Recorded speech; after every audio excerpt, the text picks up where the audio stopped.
Day 10, day 10, day 10. So it's day 10 of 31 of my August YouTube 31 day art video challenge. That is such a long name for a challenge, but I wanted to make sure that you guys knew that it was 31 days of art and not just any old video. So let's get right into it. Today's topic is going to be small artist advantages, because I know there are a lot of people out there, a lot of YouTubers, a lot of artists online in general, who really feel discouraged sometimes because they don't have the pull or the sway or the following that they would like to have.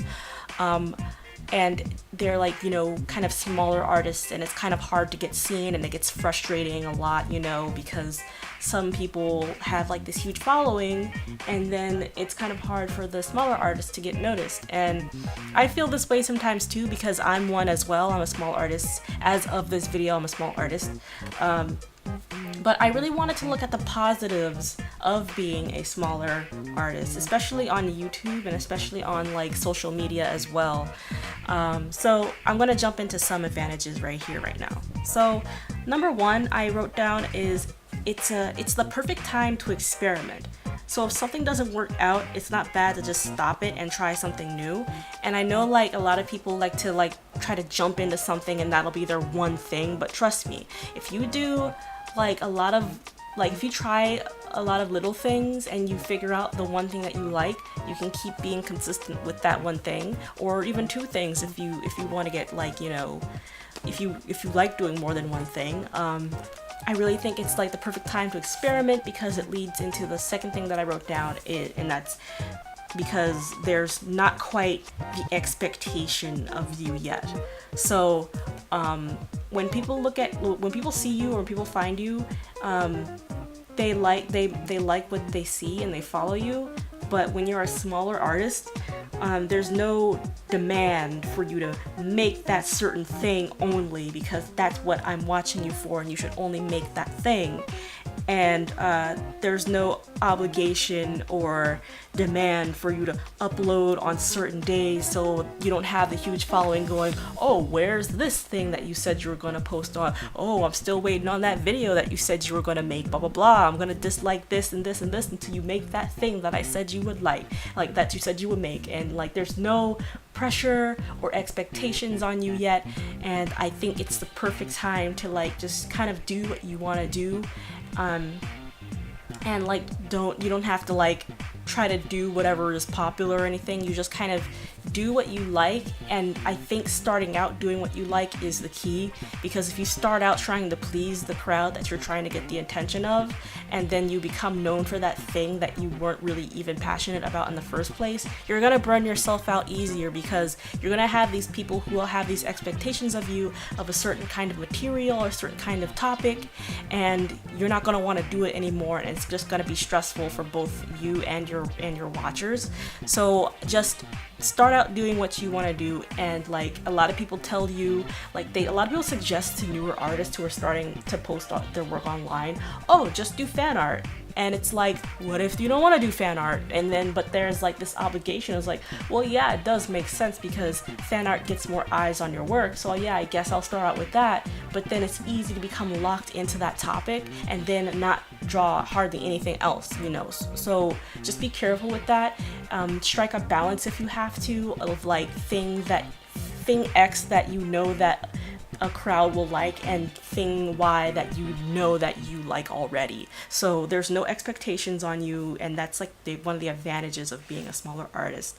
And the third thing I wanted to say is that there's a tighter knit community. So what I mean by that is you're not gonna have like hundreds of thousands of millions of subscribers or watchers or followers or whatever you want to call it, who are like, oh, I love your stuff, blah, blah, blah, this and that, blah, blah, blah. And it's like good to have like that support system of people who like your work, but also you can't really depend on that many people to be your support network or even safety net or like a shoulder to cry on, because I think we've all seen it where there'll be an artist who is just so big and then they pour their heart out because they're not as happy as they could be, and then you have people like, oh, blah, blah, blah, and like, but they don't really know you, so they don't really know like the struggle you're going through if you ever hit that point.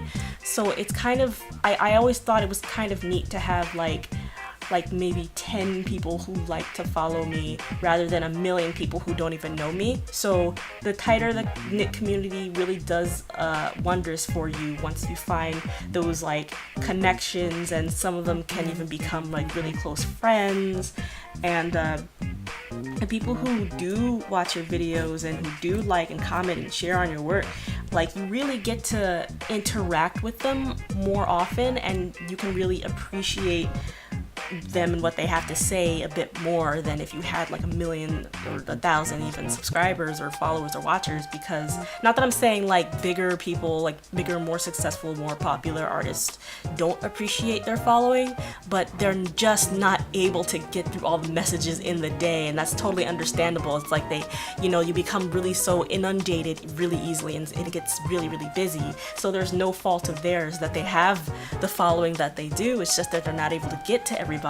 But when you're a smaller artist, you're more able to do that, and you're more able to really speak and get a connection with other people. So cherish that while you have it, and don't don't be like, oh, I wish I had this many subscribers, because like once you hit that milestone, say if you were like, oh, I wish I had 1,000 subscribers, followers, watchers, whatever, and then when you hit that milestone, you're gonna be like, okay, next I want 10,000, and then the next and the next and the next, and then like sometimes you might even lose track of why you even started, and you'll just be looking at the number like, oh, I want that million, you know, like, and you forget like to like be like, oh, wait, these are actual people who are watching me, you know. So really, like, while you're still small, take the time to really appreciate the people who are watching you now, because that's your roots, that's how you start, that's, you know, the people who are, those are your ride or die people. Just don't ever forget them. And number 4, I guess, I think I wrote it down. It's tied to the tight-knit community thing that I said, but it's easier to make friends. Like, maybe not with more popular artists because they can be pretty busy, but like with other smaller artists and other people who may not even be artists, it's easier to make friends with them, and it's easier to approach people without like thousands of other people watching you and, you know, like judging you, like, oh, why are they friends with them but not me, blah blah, you know what I mean? So it's easier to like make friends, and it's easier to like maybe collaborate, and you guys get to build each other up when you're small, rather than trying to reach for people who are like already up there, and like you had no idea how long it took for that bigger artist to get to where they are, or who they had in their circle while they were building it up. So sometimes you don't have to always look up. You can always look like on either side of you to see who's right there in the trenches with you, with the same kind of goals and the same kind of aspirations, because those are the people who relate to you the most. And I'm not saying that more popular artists don't relate, but they do tend to forget, like, yeah, it was like this when I started out. So that's why I'm making a video like this now, so that I can like look back on it and like, yeah, I'm right there right now. So yeah, if you guys like want to add on to this conversation, I'm more than happy to leave the comments open so you guys can like kind of chat about it, and I'll like reply and heart messages and stuff, because this is the kind of stuff that I really like to talk about. So let me know if you have anything to add or to say, or even if you disagree with me on any of these points, because I really do think being a small artist is really tough, you know what I mean? So it's just a matter of like, well, I wanted to talk about the good things about being a smaller artist, because I know it's hard. It is hard to get like the eyes and the attention on your stuff that you crave, because like that's kind of a part of your livelihood if you want to make it your livelihood, you know, or it's part of your hobby or part of your like social life, you know. You want people to see your work because you're an artist, and it can be hard because the communities can feel really oversaturated. But I think it's a matter of like just getting to know the people really well that you already do have following you and watching you, and really appreciating that at the base level, so that like once you're like really starting to achieve your goals, you can really like still be like, you know, this is how I got here, this is how it's going to be, like, you know, that kind of a thing. So let me know what you guys think. All right, take care, bye bye.